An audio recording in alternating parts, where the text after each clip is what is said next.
Welcome everyone, and thanks for joining us today. I'm Brittany, your moderator. I'm here with Michelle Hlofza, head of CDC's Healthy Swimming Program. We're going to be talking all about healthy and safe swimming today and tips for both swimmers and pool operators. And we'll be taking your questions at the end, so be thinking about them. Michelle, thanks for being here. Want to get us started? Thanks for having me, Brittany. Swimming is a great way to spend time with friends and family and be physically active.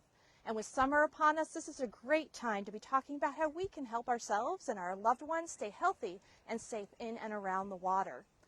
Pool chemicals such as chlorine and bromine kill germs that would otherwise spread in the water we swim in. We're going to talk about how to help, how each of us actually can help, whether we're swimmers, parents of young swimmers, backyard pool owners, or operators of public pools.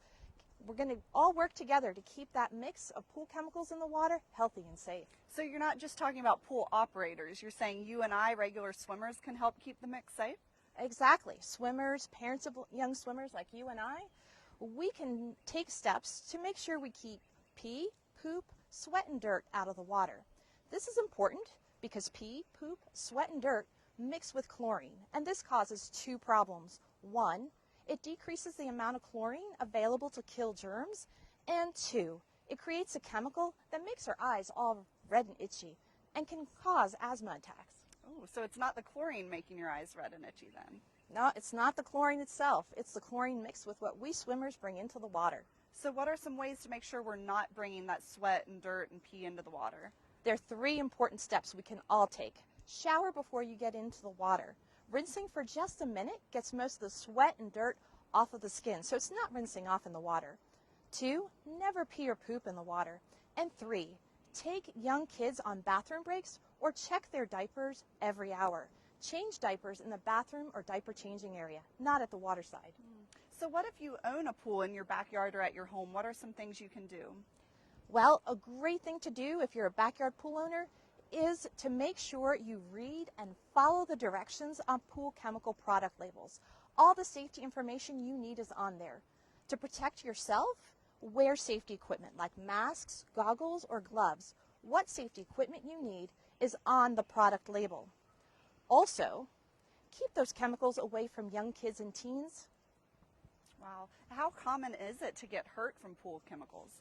Each year, there are thousands of emergency department visits for pool chemical injuries. 2/3 of these emergency department visits occur during Memorial Day weekend through Labor Day. 1/3 of the patients in the emergency department rooms for pool chemical injuries are young kids and teens. Pool chemical injuries are preventable. Pool operators and backyard pool owners just need to read and follow the directions on pool chemical labels. Those are great tips. What about things that people should look for before they get in a pool this summer? Are there kind of quick tips? Well, if you're going to a public pool, not only a city or town pool, wherever you're going, if it's at a hotel, water park, not in someone's backyard, check to look for an inspection score. An inspection score will likely be posted at the local or state health department's website or by Waterside. If we check inspection scores before we go out to eat, we should check the inspection scores before we jump in the water. Regardless of whether you're going to a backyard pool or a public pool, do your own mini inspection. This means taking pool test strips, like the ones here, and dipping them in the water and holding them vertically after you are done, like this. And then comparing the colors you get from your water testing to the colors on the bottle. That'll tell you how much chlorine or bromine is in the pool. If the level isn't right, tell the pool operator. If the operator doesn't fix it, tell your state or local health department. Other things to look for before getting in is making sure the water's clear, making sure you can see the bottom of the deepest spot in the pool. You can do this by checking out the main drain, for example, at the bottom of the pool. This makes it easy to see people who are potentially drowning in the water. Also, check to see, to the best of your ability, if the cover on the drain is secure and intact. Otherwise, someone can get caught underwater. And finally, check to see if there's a lifeguard available. If not, then make sure that there's safety equipment around, like a reaching pole or a throw device like a ring. Wow, great. So now we want to take your questions. Make sure to type them in if you have something to ask Michelle. I'm going to kick us off. I have a toddler at home. What about swim diapers? Do they help contain the poop? Well, regardless of whether you wear diapers or not, you should not be getting into the pool if you have diarrhea. Just think about it. If water is getting in that diaper, it's getting out. So please check diapers every hour and change them away from the water. Great, thanks for letting me know that. What about saltwater pools? Are they any better than other types of pools? Actually, saltwater pools are chlorine pools. We just generate the same chlorine differently. Great, okay. Make sure to ask questions if you have them. What about just preventing drowning? You mentioned a little bit what to look for in the pool. Other tips for making sure our kids don't get in trouble? Drowning is a big issue with little kids. So it's really important to make sure they know how to swim, and if not, that they wear lifeguard or Coast Guard, approved life jackets, and you follow directions when you put them on. The other thing is stay really close to the kids. Make sure they're within arm's reach when they're in the water, and pay close attention. Put down the smartphone and focus on your kids when they're in the water. And finally, make sure you know CPR. Wow, great. What about vomit in the pool? Maybe you go to a public pool, someone throws up. What do you have to say about that?